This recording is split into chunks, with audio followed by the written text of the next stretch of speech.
I'm glad you found this video. And if you're watching it, odds are pretty good you've been struggling with some level of erectile dysfunction. And whether that's moderate erectile dysfunction once in a while, or it's a more severe case of erectile dysfunction, you're looking for a solution. And maybe you've tried an oral medication with limited success or no success whatsoever. And I just want to talk about this product that has been in existence since the 1980s. That's right. For 40 plus years, doctors have been prescribing or recommending vacuum erection devices for their patients struggling with erectile dysfunction. But how does a vacuum erection device work?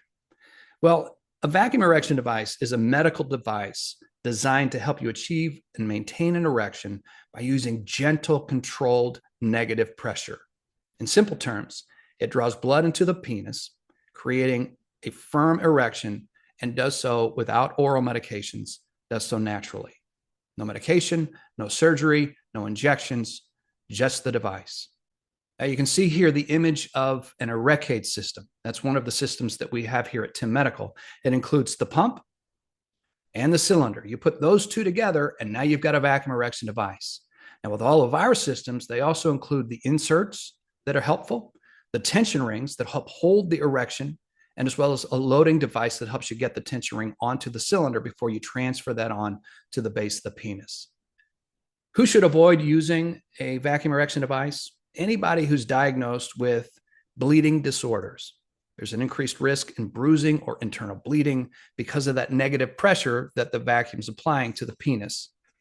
Also, if you are using strong blood thinners, there's a likelihood of bruising or hematoma or even bleeding by using a vacuum erection device. Sickle cell disease or blood cell disorders, those patients should avoid using a vacuum erection device. If you struggle with neuropathy, there's a decreased nerve sensation in the penile region, avoid using a vacuum erection device. And then finally, and this is one where you check with your doctor because it's probably entirely safe, but if you are recovering from a radical prostatectomy, any sort of pelvic surgery, check with your doctor. They're going to have a timeline for you if they want you to use a vacuum erection device. So who benefits from a vacuum erection device? If you've cleared all those other hurdles that I just listed on the screen, if you're a patient who has tried oral medications, Cialis, Viagra, Levitra, Stendra, any one of those medications, and you've gotten moderate results or no results at all in a positive direction toward building erectile function, then a vacuum erection device might be a perfect solution for you. If you don't want to take a drug, you don't want injections, then a vacuum erection device might be right for you.